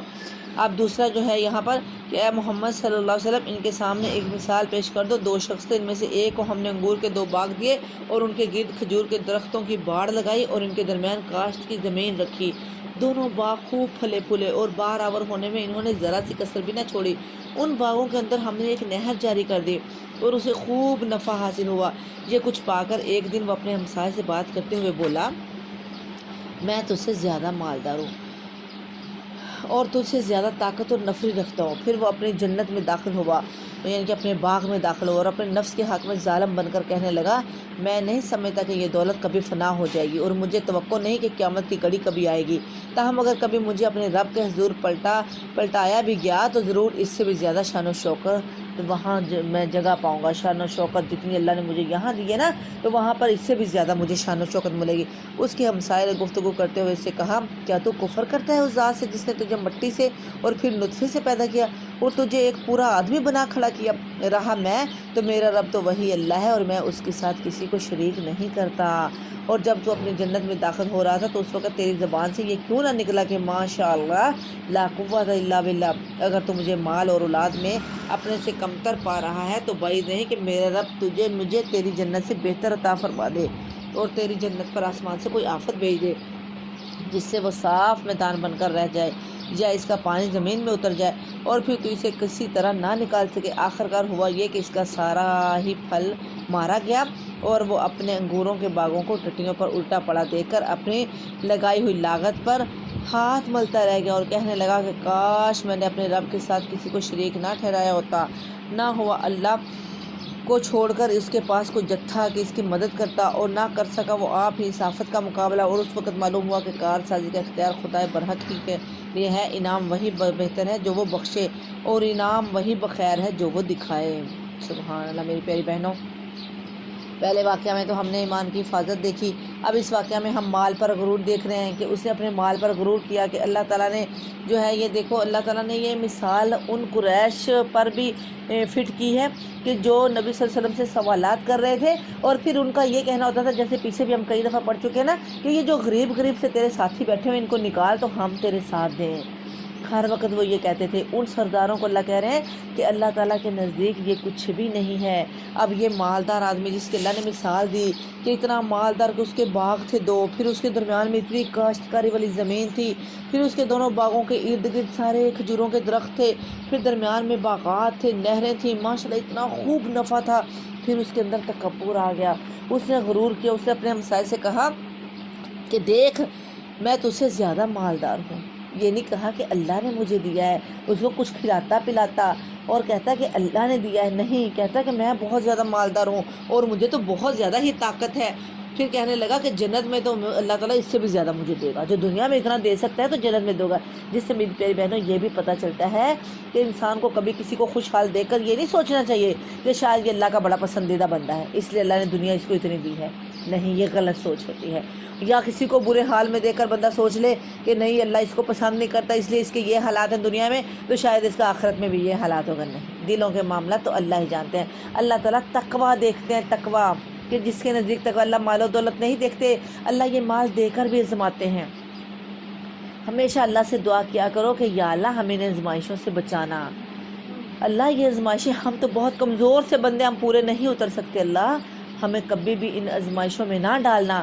اللہ تو اگر مال دے تو ساتھ میں ایمان کی دولت بھی دینا، اللہ دین کی سمجھ دینا کہ ہم مال کو صحیح سے استعمال کر سکیں، کہ مال کو کہاں استعمال کرنا ہے اور مال کا استعمال کس طریقے سے کرنا ہے، کہ اس اللہ کے ہی بندوں پر اللہ کے راستے میں ہی خرچ بھی کرے اس مال کو۔ اس نے کیا کیا، اس اپنے مال پر غرور کیا کہ ٹھنڈی چھاؤں، دیکھو یہی چیزیں ہوتی ہیں نا کہ ٹھنڈی چھاؤں تھی، تنہے باغات میں پینے کا پانی تھا، پھر کیا تھا، بیٹھنے کی رہنے کی جگہ تھی، پھر پھلوں کی کثرت تھی اتنی وافر مقدار میں، کہ اسی چیز پر اس نے مان کیا۔ اللہ تعالیٰ کو یہ بات بہت ہی ناپسند لگی جب اس نے اپنے ہمسائے سے یہ کہا نا، تو اس کے ہمسائے نے کہا کہ تو کس چیز پر کفر کرتا ہے؟ اس اللہ کے ساتھ جس نے تو ہے کیا ہے، تو انسان ہے نا، اللہ نے تجھے مٹی سے بنایا، نطفے سے بنایا، اور تیرا تکبر، تیری ہے نا۔ اور اللہ تعالیٰ نے اپنے مومن بندے کو اسی وقت سنی، اس نے کہا کہ اگر اللہ چاہتا تو ابھی تیرے سے لے لے۔ اللہ تعالیٰ نے اسی وقت ایک آفت بھیجی جو کہ سارا اس کا فنا ہو گیا۔ میری پیاری بہنوں، اس مثال سے یہ ثابت ہوا کہ مال اگر اللہ نے دیا ہے تو جب اس پر تم غرور کرو گے، تکبر کرو گے، اس پر فخر کرو گے، یہ تمہارا کچھ نہیں ہے، اس کے اندر یہ اللہ کی دین ہے۔ اللہ چاہے تو 1 منٹ سے پہلے تم سے چھین لے، اللہ نے ہی دیا ہے اور اللہ ہی لینے والا ہے، اللہ ہی دینے والا ہے۔ تو اس چیز پر مان، اس چیز پر غرور اللہ کو پسند نہیں ہے۔ اس آیت میں 2 چیزیں ہیں نا، یہی جو میں نے ابھی آپ سے ذکر کی یہ اصول ہیں انشاءاللہ ہم نے لینے کے. کبھی ایک تو کسی کو دیکھ کر یہ نہیں سمجھنا کہ یہ بڑا خوشحال ہے تو اللہ اس سے راضی ہے، اور یہ بڑا برا حال ہے تو بس اللہ اس پر ناراض ہے. کبھی یہ نہیں سوچنا، یہ عام سی سوچ لوگوں کی ہو گئی ہے. دوسرے نمبر پر کیا ہے کہ اگر اللہ مال دے تو یہ ہمیشہ سمجھنا کہ یہ اللہ کا دیا ہوا ہے. فوراً سے کیا کہ اپنی نعمت کو بھی دیکھ کر کیا پڑھنا ہے، ماشاء اللہ لا قوت الا باللہ. اللہ تعالیٰ نے یہ حکم دیا ہے، کسی دوسرے کی نعمت کو بھی دیکھ کر یہ پڑھو، اور اپنی نعمت کو دیکھ کر بھی خود بھی اگر اللہ نے آپ کو بہت نعمتیں دی ہیں تو اپنے لیے بھی یہ پڑھو. یہ اللہ ہی کی دین ہے، اللہ جسے چاہتا ہے دیتا ہے. اللہ دے کر بھی آزماتا ہے، اللہ لے کر بھی آزماتا ہے. پھر کیا ہوا، ایک دم سے آسمان سے آفت آ گئی جو اس کا سارا کچھ ختم ہو گیا. اللہ کو اس کا یہ الفاظ بہت ہی برے لگے کہ دیا اللہ نے اور اس نے اپنے آپ پہ غرور کر لیا، اس نے فخر کر لیا. اور اے نبی صلی اللہ علیہ وسلم انہیں حیات دنیا کی حقیقت اس مثال سے سمجھاؤ کہ آج ہم نے آسمان سے پانی برسا دیا تو زمین کی پود خوب گنی ہو گئی، اور کل وہی نباتات بس بن کر رہ گئی جیسے ہوائیں اڑتے ہی لیے پھرتی ہیں. اللہ ہر چیز پر قدرت رکھتا ہے. یہ مال اور یہ اولاد محض دنیاوی زندگی کے ایک ہنگامی رائش ہیں. اصل تو باقی رہ جانے والی نیکیاں ہی ہیں، تیرے رب کے نزدیک نتیجے کے لحاظ سے بہتر ہیں، اور انہی سے اچھی امیدیں وابستہ کی جاتی ہیں. فکر اس دن کی ہونی چاہیے جب کہ ہم پہاڑوں کو چلائیں گے اور تم زمین کو بالکل برہنا پاؤ گے، اور ہم تمام انسانوں کو اس طرح گھیر کر جمع کریں گے کہ اگلے پچھلوں میں سے ایک بھی نہ چھوٹے گا، اور سب کے سب تمہارے رب کے حضور صف و صف پیش کیے جائیں گے. سبحان اللہ. میری پیاری بہنوں، اب یہاں پر اللہ تعالیٰ نے کیا فرما رہے ہیں کہ ہر چیز فنا ہونے والی ہے، ہر چیز فنا ہو جانی. والباقیات الصالحات خیر عند ربک، صرف باقی رہنے والی وہ نیکیاں ہیں جو بہتر ہیں تیرے رب کی طرف سے ثواب. یعنی کہ جو کہ ایسی نیکی کر جانا، یہ دنیا تو ڈلتی چھاؤں ہے. کبھی بھی دنیا پہ مان نہ کرو، اولاد پہ مان نہ کرو، اور دنیا میں کبھی بھی ہرس نہ کرو، کبھی ہی دنیا کی ہرس نہ کرو کہ دنیا مل جائے بس تو دین نہ ملے. ہمیشہ اس چیز کی فکر کرو کہ ہم ایسا کچھ کر جائیں کہ ہمارے پیچھے صدقہ جاری رہے. باقی رہنے والی نیکیاں یہی کام آئیں گی، جو باقی رہنے والی نیکیاں. باقی رہنے والی نیکیاں کون سی ہوتی ہیں؟ جو کہ ہم اپنے لیے کر جاتے ہیں دنیا میں جیتے جی. جس طرح کے مثال کے طور پہ کوئی مدرسہ بنوا دینا، اس میں کتابیں لے دینا، جب تک وہ پڑھی جاتی رہیں گی، جب تک وہ اس وقت تک وہ تمہارے لیے صدقہ جاریہ ہے. اولاد کی اچھی تربیت کرنا، ان کو نیک تعلیم دینا، دین کے راستے پہ چلا دینا کہ وہ جب تک وہ دین کا کام کرتے رہیں گے تب تک آپ کو اس کے لیے آپ ان کی صدقہ جاریہ ہیں. کوئی کنواں لگوا دینا کہ جب تک لوگ پانی پئیں گے، کوئی درخت لگا دینا تو اسی چھاؤں میں بیٹھیں گے جو کہ بعد میں بھی رہنے والا تمہارے کام آئے گا. اس کو نیکیاں کہتے ہیں کہ جو صدقہ جاریہ ہیں تمہارے لیے کام آئیں گی. اور سب سے بہترین اور آسان ترین کیا ہے کہ ہر نیکی کا کام آگے تک پہنچا دینا کہ وہ لوگ کام کریں گے تو وہ تمہارے لیے صدقہ جاریہ ہے. ایک قرآن پر کو عمل کرنا، قرآن پہلے علم حاصل کرنا، اس پر عمل کرنا، پھر اس کو آگے پہنچا دینا. جب اللہ کا پیغام آگے پہنچاؤ گے، وہ اس پر عمل کریں گے تو یہ انشاءاللہ صدقہ جاریہ ہے. جیسے کہ ہمارے اساتذہ کے لیے ہم صدقہ جاریہ ان کے آگے اسی طرح سے چلتا آ رہا ہے، تو یہ بہترین صدقہ جاریہ ہے. اس طرح سے نیک اولاد بہترین صدقہ جاریہ ہے. لو دیکھ لو. اور اللہ تعالیٰ یہ کہہ رہے ہیں کہ یہ زمین تو تمہیں اس دنیا کی فکر نہیں کرنی چاہیے. اس میں مین پوائنٹ کیا ہے کہ تمہیں فکر کرنی چاہیے اس آخرت کے دن کی جس نے سب نے اکٹھا ہو کے اس اللہ کے پاس جانا ہے، اور اگلے پچھلے سب کو اللہ تعالیٰ نے ایک ہی جگہ کر لینا ہے. وہ لو دیکھ لو آ گئے نا تم ہمارے پاس اسی طرح جیسا ہم نے تم کو پہلی بار پیدا کیا تھا. تم نے کو پیدا کیا تھا، تم نے تو یہ سمجھا تھا کہ ہم نے تمہارے لیے کوئی وعدے کا وقت مقرر ہی نہیں کیا ہے، اور نامہ مال سامنے رکھ دیا جائے گا. اور اس وقت تم دیکھو گے کہ مجرم لوگ اپنی کتابیں زندگی کے اندراجات سے ڈر رہے ہوں گے اور کہہ رہے ہوں گے کہ ہائے ہماری کم بختی، یہ کیسی کتاب ہے کہ ہماری کوئی چھوٹی بڑی حرکت ایسی نہیں رہی جو اس میں درج نہ ہو گئی ہو. جو کچھ انہوں نے کیا تھا وہ سب اپنے سامنے حاضر پائیں گے، اور تیرا رب کسی پر ظلم ذرا برابر بھی ظلم نہیں کرے گا. میری پیاری بہنوں، اللہ تعالیٰ رتی برابر بھی ظلم نہیں کریں گے. ہر چیز وہاں موجود ہوگی. یہاں پہ تو ہم بھول جائیں گے نا. اب اگر ہم کوئی نیکی کا کام کرتے ہیں، کسی کو دیتے ہیں تو بھول جاتا ہے، سال 2 سال بعد بھول جاتا ہے. ویسے کئی دفعہ تو فوراً ہی بھول جاتا ہے، یاد ہی نہیں ہوتا کہ ہم نے کوئی نیکی کی ہے. لیکن اللہ کے پاس ہر چھوٹی بڑی نیکی موجود ہے، ہر چیز اللہ کے پاس موجود ہے. جیسے ہم نے پیچھے پڑھا تھا نا کل کہ اللہ تعالیٰ کہیں گے کہ پڑھ اپنی کتاب، اللہ خود سامنے رکھ دیں گے کہ پڑھ اپنی کتاب، اور وہاں پہ ہر چیز موجود ہوگی. ہر چیز چھوٹی بڑی چیزیں اللہ کے سامنے موجود ہوگی. اس وجہ سے کبھی بھی کسی بھی نیکی کو چھوٹی نہیں سمجھنا چاہیے. کئی دفعہ چھوٹی سے چھوٹی نیکی بھی بہت بڑی بن جاتی ہے. یاد کرو جب ہم نے فرشتوں سے کہا کہ آدم علیہ السلام کو سجدہ کرو تو انہوں نے سجدہ کیا مگر ابلیس نے نہ کیا، وہ جنوں میں سے تھا اس لیے اپنے رب کے حکم کے اطاعت سے نکل گیا۔ اب کیا تم مجھے چھوڑ کر اس کو اور اس کی اولاد کو اپنا سرپرست بناتے ہو، حالانکہ وہ تمہارے دشمن ہیں۔ بڑا ہی برا بدل ہے جسے ظالم لوگ اختیار کر لیتے ہیں۔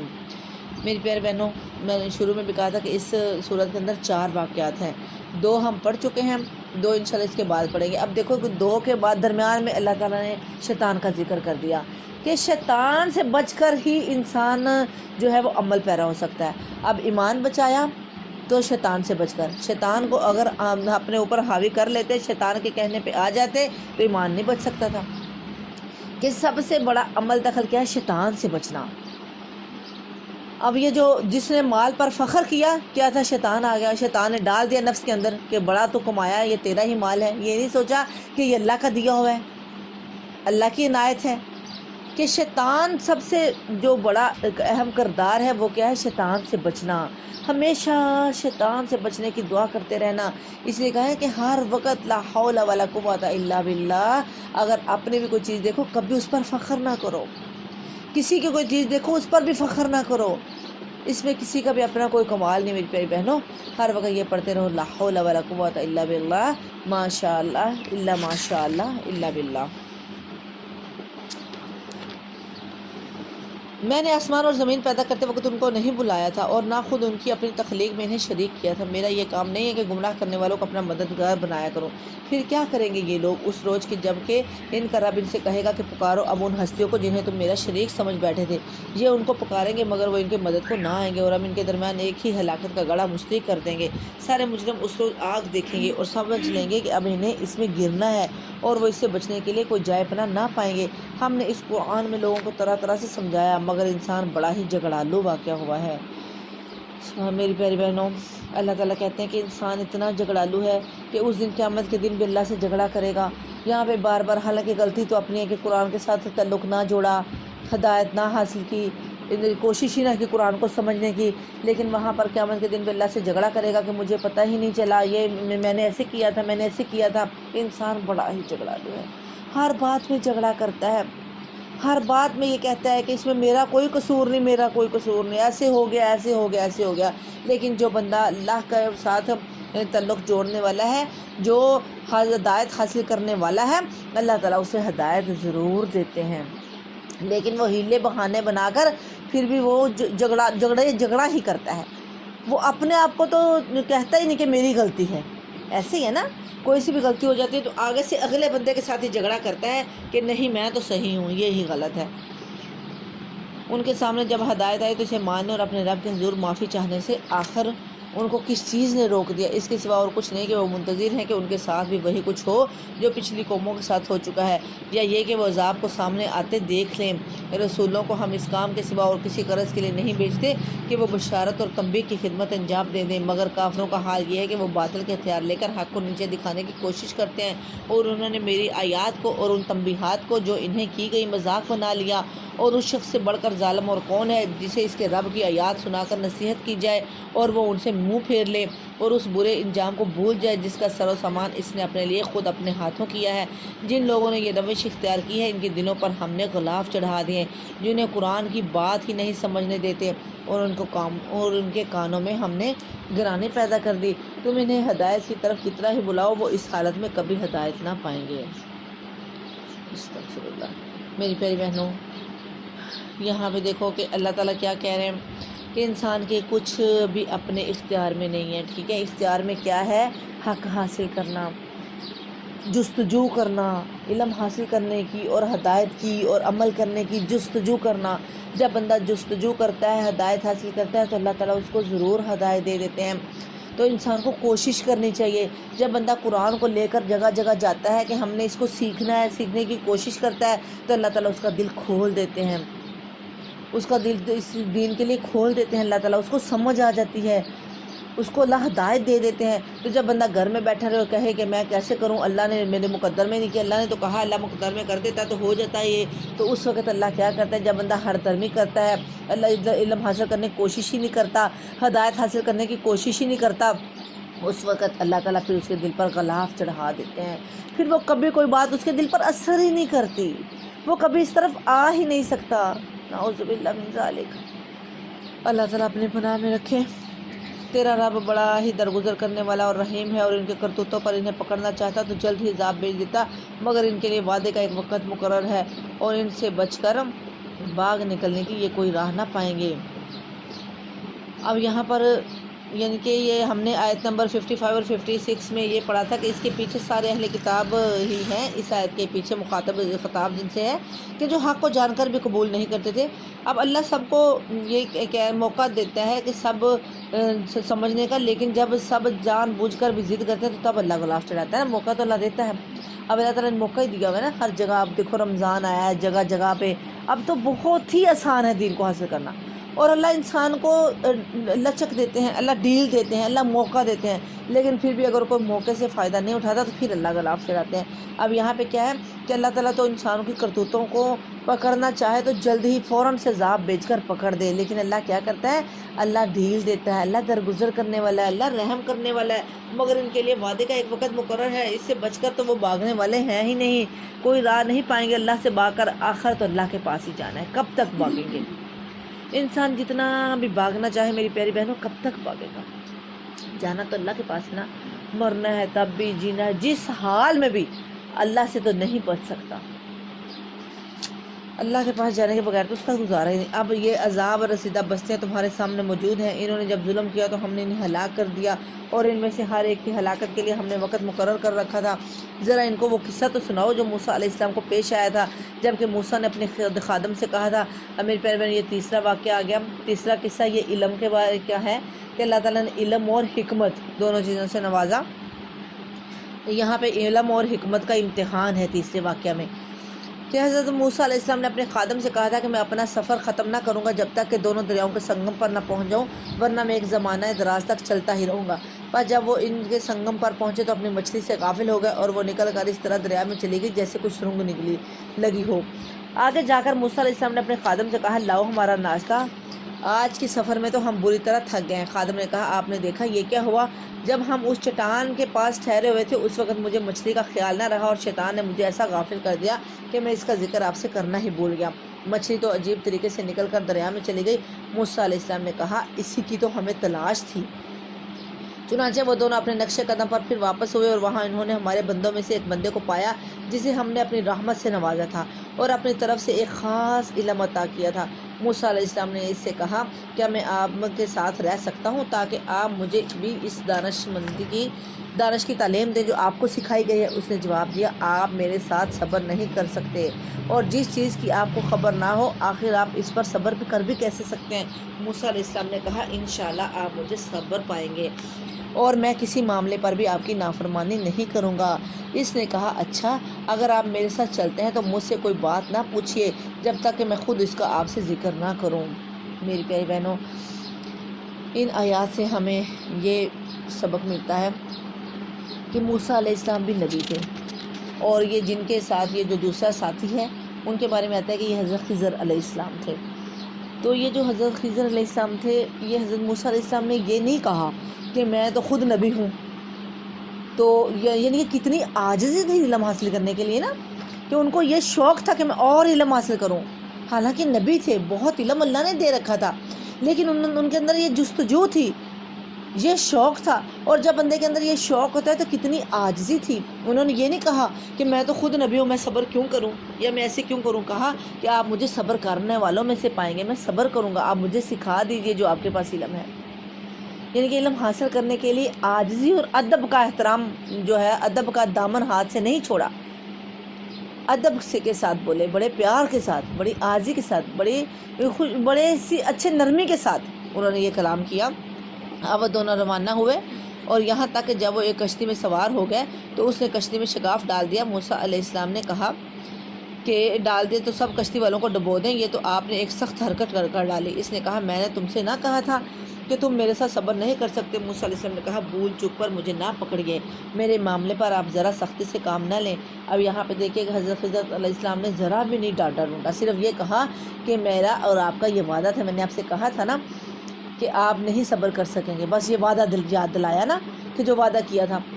نہیں تو ڈانٹتے مارتے کہ تو نے یہ کیا کیا، تو کیوں پوچھا، میں نے تجھے منع کیا تھا. نہیں، کہ کیا کہا کہ میں نے صرف وعدہ یاد دلایا کہ جو وعدہ کیا تھا وہ میں نے کہا تھا نا تو صبر نہیں کر سکے گا. پھر کیا کہا کہ نہیں مجھے میرے معاملے پر سختی نہ کیجیے، بھول چک ہو گئی، معاف کر دیجیے، اب میں نہیں پوچھوں گا کچھ بھی، اب صبر کروں گا.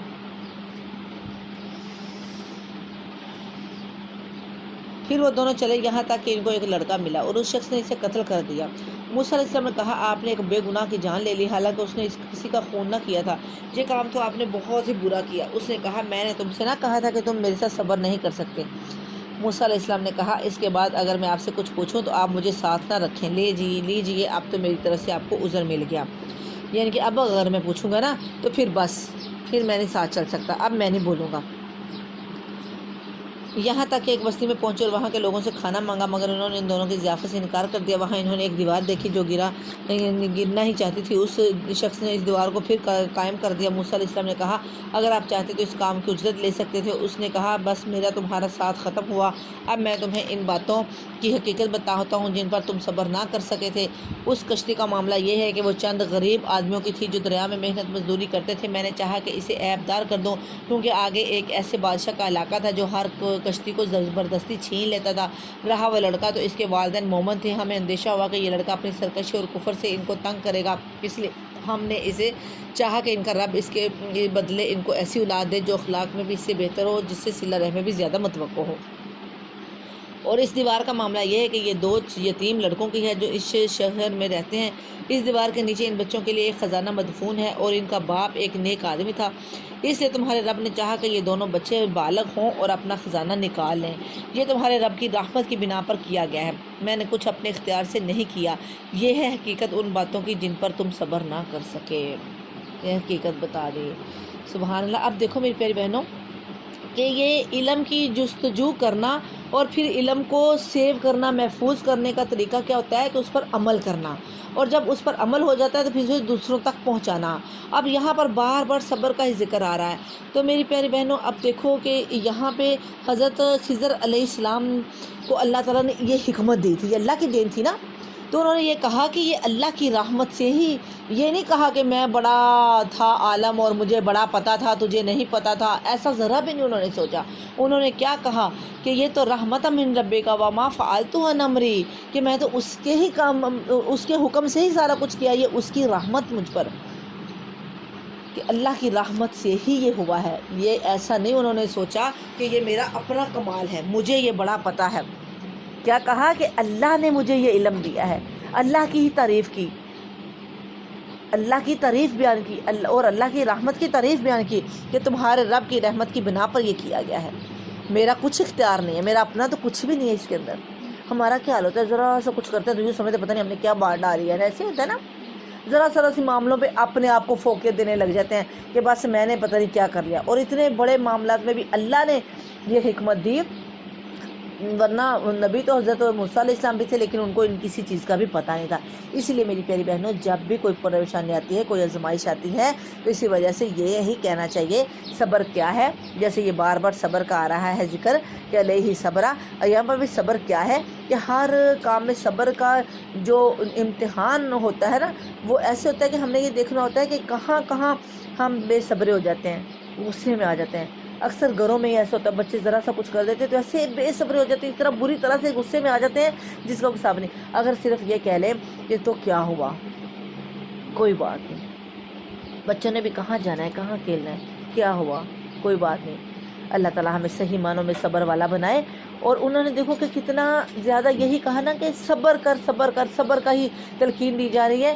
اور صبر جو ہے وہ اکثر یہ بھی ہوتا ہے کہ جب کوئی فوت ہو جاتا ہے یا کوئی ایسی مصیبت آن پہنچتی تو ہم صبر نہیں کرتے اور یہ کہہ بیٹھتے ہیں فٹافٹ، ایسے غلط الفاظ منہ سے نکال بیٹھتے ہیں کہ یہ کیا ہو گیا، یہ ایسے کیوں ہو گیا، چھوٹے چھوٹے بچے تھے. اللہ تعالیٰ کو ان ساری حکمتوں کا علم ہے. اللہ تعالیٰ اپنے بندے کے ساتھ بہتر ہی کرتے ہیں. اللہ تعالیٰ کے سارے فیصلے حکمتوں پر مبرہ ہیں. اللہ تعالیٰ کی حکمتوں سے بھرے ہوئے سارے فیصلے. حکمت کے بغیر تو اللہ کا کوئی فیصلہ نہیں ہے. بظاہر ہمیں کچھ پتہ نہیں چل رہا ہوتا، جیسے کہ حضرت موسیٰ علیہ السلام کو کچھ پتہ نہیں چل رہا تھا، لیکن اللہ تعالیٰ نے یہ حکمت جو تھی، حکمت کا علم جو تھا، یہ حضرت خضر علیہ السلام کو دیا تھا. ان کو یہ پتہ تھا کہ اس کی حکمت کیا ہے. جیسے ہم بظاہر یہ کہہ بیٹھتے ہیں نا کہ اللہ نے ایسا کیوں کیا، نعوذ باللہ من ذالک. بہت سارے بے صبرے لوگ اس طرح کے الفاظ نکال لیتے ہیں منہ سے، ہائے اللہ کو ہمیں ملے تھے، ایسا کیوں ہو گیا، ایسا کیوں ہو گیا. تو میری پیاری بہنوں، سوچ سمجھ کر منہ سے بات نکالنی چاہیے کہ جو اللہ جانتے ہیں وہ ہم نہیں جانتے، جو اللہ کو پتہ ہے اس کے اندر کیا بہتری ہے وہ ہمیں نہیں پتہ. اور یہ تو ایک یقینی بات ہے نا، اس چیز کا تو یقین ہونا چاہیے کہ اللہ تعالیٰ کا فیصلہ کوئی بھی حکمت سے خالی نہیں ہے. جب یہ اعتماد اور اعتقاد یہ دو چیزیں ہو جائیں گی نا تو پھر سمجھو کہ سارا کچھ ہی ہے. کہ جب ہمیں یہ یقین ہوتا ہے کہ اللہ بہتر کرنے والا ہے تو پھر کبھی بھی اس چیز منہ سے الفاظ نہیں نکلتے. اور یہ دو چیزیں بہت ہی ضروری ہیں، ایک اعتماد اور دوسرا اعتقاد. اعتماد بھی اللہ پہ ہونا چاہیے اور اعتقاد بھی اللہ پہ. جب بندے کا یقین یہ ہوگا، پختگی یہ ہوگی کہ اللہ تعالیٰ بہتر ہی کرتے ہیں اپنے بندے کے ساتھ، پھر کبھی بھی ایسے الفاظ منہ سے نہیں نکلیں گے. پھر یہی ہوگا کہ میرے اللہ نے جو کیا بہتر ہی ہوگا، اس میں اللہ کی بہتری ہے. بے شک بظاہر پریشانی ٹینشن تو آتی ہے لیکن اس کے اندر بہتری ہی ہے. اللہ کے ہر فیصلے میں بہتری ہوتی ہے، اس کے علاوہ اور کچھ نہیں. اور اے محمد صلی اللہ علیہ وسلم، یعنی کہ کبھی بھی اپنے علم پر بھی غرور اور مان نہیں کرنا چاہیے، اور علم اور حکمت کی جستجو کرتے رہنا چاہیے کہ اللہ تعالیٰ علم دے، اللہ علم دے. علم کا شوق رکھنا چاہیے اور پھر اس کے لیے اکڑ نہیں ہونی چاہیے کہ علم بھی حاصل کرو اور ذرا سی بات پہ پھر اکڑے بھی. اس کے لیے عاجزی ہونی چاہیے. جس بندے کے اندر جتنی عاجزی ہوتی ہے اتنا ہی وہ زیادہ خواہش مند ہوتا ہے علم کا. جگہ جگہ کچھ جستجو ہونی چاہیے، کوشش ہونی چاہیے کہ قرآن کا اگر علم حاصل کرنا ہے تو قرآن کو جگہ جگہ لے کے پھرے کہ اللہ کہیں سے کوئی بات مل جائے، کہیں سے کوئی بات مل جائے جس پہ ہم عمل کر کے تو انشاءاللہ اللہ کی جنت حاصل کر لیں. اور اے محمد صلی اللہ علیہ وسلم، یہ لوگ تم سے ذوالقرنین کے بارے میں پوچھتے ہیں. اب یہ چوتھا واقعہ آ گیا. ذوالقرنین کے بارے میں پوچھتے ہیں، ان سے کہو کہ میں اس کا حال کچھ تم کو یوں سناتا ہوں کہ اس کا حال تم کو سناتا ہوں کہ وہ کچھ اس طرح سے ہے کہ وہ ایک بادشاہ تھا جس کی قوم مشرق اور مغرب تک پھیلی ہوئی تھی. ذوالقرنین کی صفت جو ہے وہ قرآن میں کچھ ایسے آتی ہے کہ یہ بادشاہ جو تھا یہ بہت ہی انصاف پسند تھا اور توحید پرست تھا، آخرت پر یقین رکھنے والا تھا اور اپنی پاور کو لوگوں کی خدمت پر لگائے رکھتا تھا. اور جو اللہ تعالیٰ نے اس کو ساز و سامان دیا تھا نا، بہت زیادہ بادشاہ جو تھا، تو اس کو بھی وہ ہر وقت لوگوں پر خرچ کرتا رہتا تھا. وہ یہ نہیں سمجھتا تھا کہ بس میں ہی اس پر اکڑ جاؤں، نہیں، اس کی ہر وقت جستجو ہوتی تھی کہ لوگوں کو فائدہ پہنچ جائے. لوگوں کو فائدہ پہنچانا اس کا مقصد تھا. ہم نے اس کو زمین میں اقتدار عطا کر رکھا تھا اور اسے ہر قسم کے اسباب اور وسائل بخشے ہوئے تھے. یہ اسباب اور وسائل کیا تھے؟ علم، شعور، عقل. یہ اللہ کی دین ہوتی ہے نا، یہ سبب ہوتے جو اللہ تعالیٰ نے اس کو علم بھی دیا تھا، شعور بھی دیا تھا، اللہ تعالیٰ نے عقل بھی دی تھی، اللہ تعالیٰ نے مال و دولت بھی دیا تھا. اس نے پہلے مغرب کی طرف ایک مہم کا سر و سامان کیا، حتیٰ کہ جب وہ غروب آفتاب تک کی حد تک پہنچ گیا تو اس نے پھر سورج کو ایک کالے پانی میں ڈوبتے دیکھا اور وہاں اسے ایک قوم ملی. ہم نے دیکھا، کہا اے ذوالقرنین، تجھے یہ قدرت بھی حاصل ہے کہ ان کو تکلیف پہنچائے اور یہ بھی کہ ان کے ساتھ نیک رویہ اختیار کرے، یعنی کہ تجھے دونوں طرح قدرت حاصل ہے. تو ان کے ساتھ برا سلوک بھی کر سکتا ہے، ان کو تکلیف بھی پہنچا سکتا ہے، تو ان کو اچھا رویہ بھی کر سکتا ہے. اس نے کہا جو ان میں سے ظلم کرے گا ہم ان کو سزا دیں گے، پھر وہ اپنے رب کی طرف پلٹایا جائے گا اور وہ اسے اور زیادہ سخت عذاب دے گا. اور جو ان میں سے ایمان لے آئے گا اور نیک عمل کرے گا اس کے لیے اچھی جزا ہے اور ہم اس کو نرم احکام دیں گے. پھر اس نے ایک دوسری مہم کی تیاری کی، یہاں تک اس طلوع آفتاب کی حد تک جہاں پہنچا وہاں اس نے دیکھا کہ سورج ایک ایسی قوم پر طلوع ہو رہا ہے جس کے لیے دھوپ سے بچنے کا کوئی سامان ہم نے نہیں کیا ہے. یہ حال تھا ان کا اور ذوالقرنین کے پاس جو کچھ تھا اسے ہم جانتے تھے. پھر اس نے ایک اور مہم کا سامان کیا، یہاں تک کہ جب دو پہاڑوں کے درمیان پہنچا تو اسے ان کے پاس ایک قوم ملی جو مشکل ہی سے کوئی بات سمجھتی تھی. ان لوگوں نے کہا کہ اے ذوالقرنین، یاجوج اور ماجوج اس سرزمین میں فساد پھیلاتے ہیں، تو کیا ہم تجھے کوئی ٹیکس اس کام کے لیے دیں کہ تو ہمارے اور ان کے درمیان ایک بند تعمیر کر دے. اس نے کہا جو کچھ میرے رب نے مجھے دے رکھا ہے وہ بہت ہے، بس تم جو ہے وہ میری محنت سے میری مدد کرو، یعنی کہ میرے ساتھ محنت میں میری مدد کرو. باقی اللہ تعالیٰ نے مجھے بہت دے رکھا ہے کہ مجھے کسی اور چیز کی ضرورت نہیں ہے، میرے ساتھ محنت کرواؤ. میں تمہارے اور ان کے درمیان بند بنائے دیتا ہوں، مجھے لوہے کی چادریں لا کر دو. آخر جب دونوں پہاڑوں کے درمیان خلا کو اس نے پاڑ دیا تو لوگوں نے کہا کہ اب آگ دہکاؤ. حتیٰ کہ جب یہ آہنی دیوار بالکل آگ کی طرح سرخ ہو گئی تو اس نے کہا کہ لاؤ اب میں اس میں پگھلا ہوا تانبا انڈیلوں گا. یہ بند ایسا تھا کہ یاجوج اور ماجوج اس پر نہ چڑھ سکتے تھے اور نہ ہی چڑھ کر کبھی ادھر آ سکتے تھے. اس میں نقب لگانا اس کے لیے اور بھی مشکل تھا. اور ذوالقرنین نے کہا کہ یہ میرے رب کی رحمت ہے، مگر جب میرے رب کے وعدے کا وقت آئے گا تو وہ اس کو پیوند خاک کر دے گا اور میرے رب کا وعدہ برحق ہے کیا وعدہ ہے کہ قیامت کے نزدیک یجوج مجوج آنی ہے، یہ قیامت کی نشانیوں میں سے ایک نشانی ہے۔ تو جب اللہ تعالیٰ کو منظور ہوگا تو اللہ تعالیٰ اس کو ختم کر دے گا، اس وقت تک یہ جو دیوار ہے وہ ہے ہی ہے۔ اب یہاں پہ میری پیاری بہنوں، اللہ تعالیٰ نے صلاحیت دی تھی ذوالقرنین کو، ٹھیک ہے، تو اس کا استعمال، صلاحیت جو دی تھی تو اس کا استعمال کس طرح سے کرنا چاہیے، یہ اللہ تعالیٰ نے، یہ اس کے پاس ایک طریقہ تھا، ایک فہم تھا، اس نے اپنی عقل، یہی اس کے پاس سباب تھے کہ اس نے اپنی صلاحیت کو کس طریقے سے استعمال کیا، کہ اللہ تعالیٰ نے اس کو لوہا دیا ہوا تھا، اب لوہے کو اس نے پگھلایا اور اس کے اندر بھر دیا۔ اسی طرح سے ہر انسان کے اندر کوئی نہ کوئی صلاحیت ہوتی ہے، لیکن محنت کرنی پڑتی ہے، اس صلاحیت کا استعمال کرنا پڑتا ہے۔ اگر آپ اپنے آپ پر غور کریں، تھوڑا سا دیکھیں، تو آپ کو پتہ ہوگا کہ آپ کے اندر کیا صلاحیت ہے۔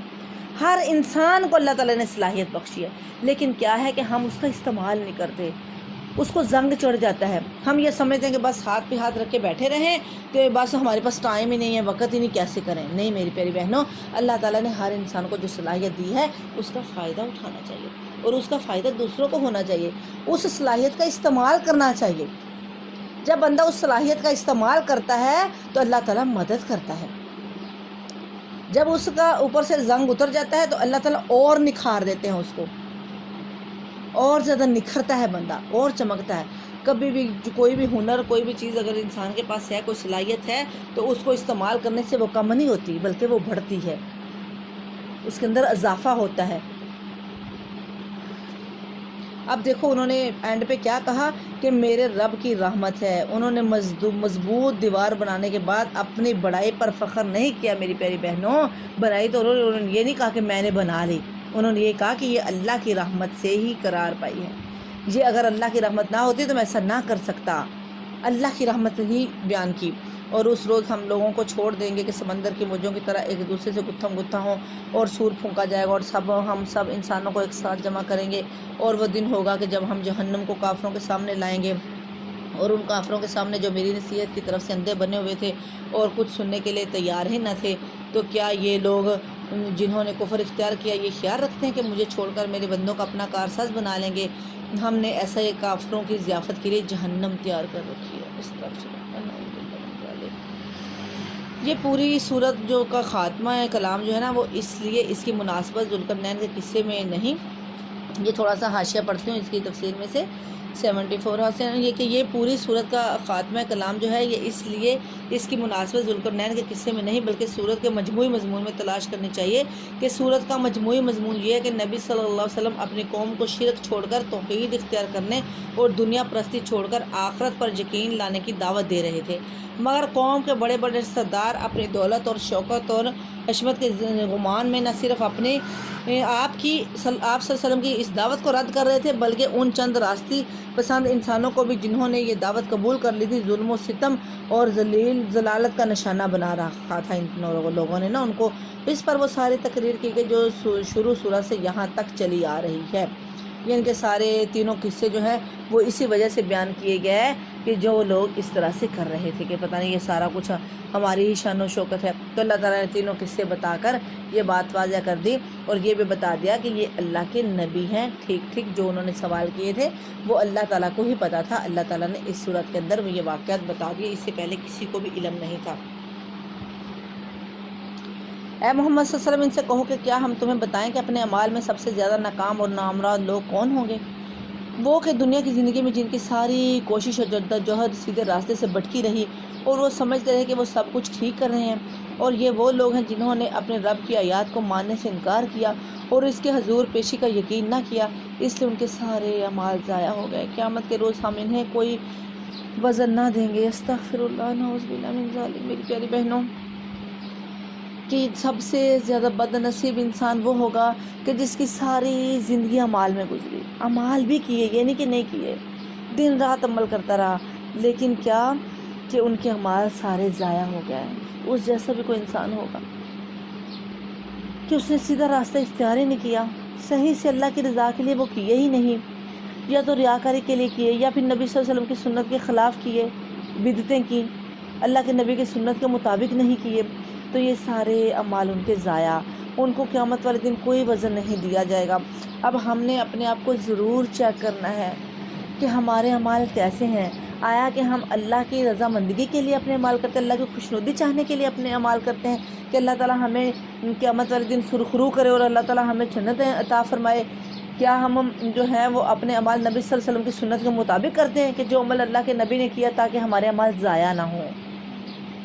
چھوٹے سے چھوٹا بھی عمل جو ہے وہ ضائع نہیں ہوتا جو نبی صلی اللہ علیہ وسلم کی سنت کے مطابق ہے، اور اگر اللہ کے نبی کی سنت کے مطابق نہیں تو بڑے سے بڑے عمل کا بھی کوئی فائدہ نہیں ہے۔ یہ بڑی سوچنے والی اور بڑی پیاری یہ آیت ہے۔ ذل سعیہم، گمراہ ہو گئے ان کی کوششیں جو دنیا کی زندگی میں انہوں نے کی، بھٹک گئے وہ لوگ، بہک گئے۔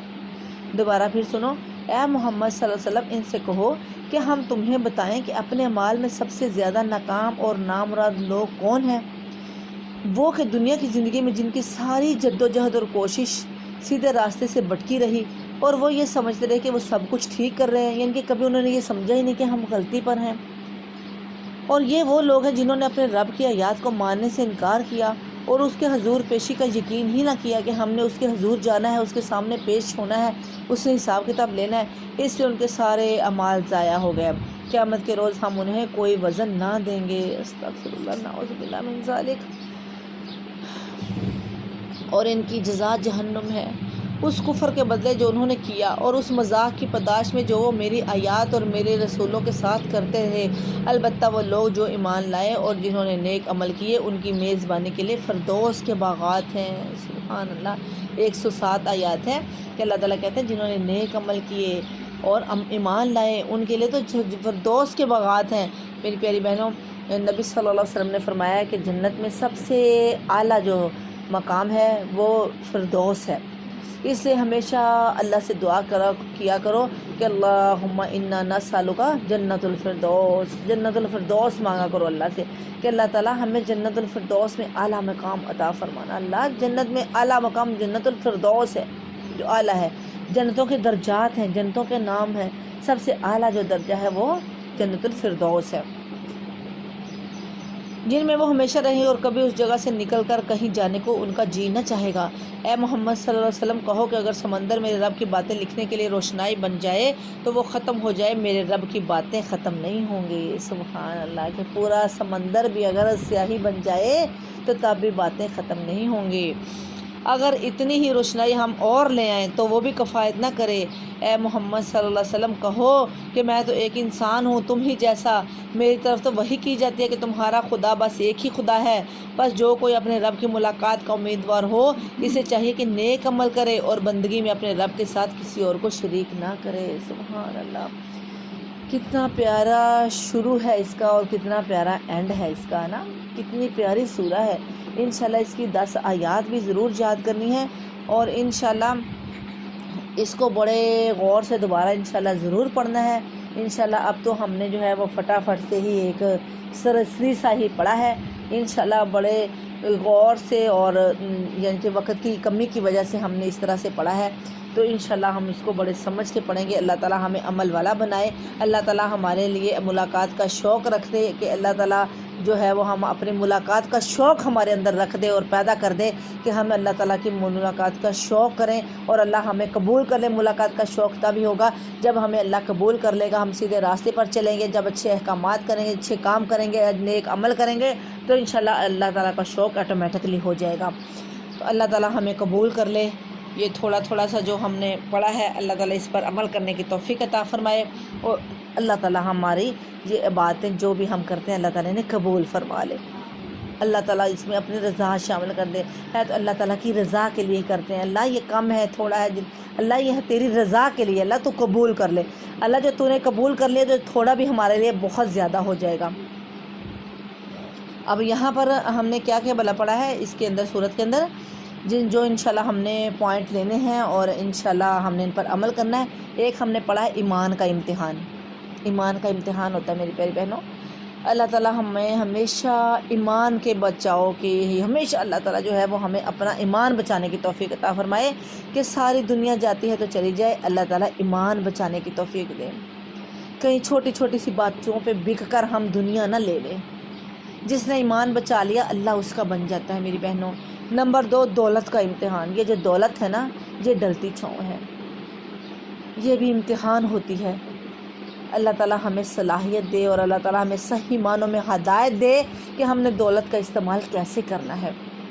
اللہ تعالیٰ کبھی بھی ہمیں ہمارے دماغوں میں ذہنوں میں یہ نہ ڈالے کہ یہ ہماری اپنی دی ہوئی ہے، ہماری اپنی حاصل سے شدہ ہے، ہماری اپنی محنت ہے۔ نہیں میری پیارو، یہ اللہ کی دین ہے، یہ محنت سے نہیں حاصل، جس کو اللہ چاہے اللہ دیتا ہے۔ نمبر 3، علم کا امتحان۔ کہ علم کا امتحان اللہ تعالیٰ جو ہے وہ علم دے، پھر اللہ تعالیٰ اس کو سیو کرنے کی، اس کو محفوظ کرنے کی توفیق دے۔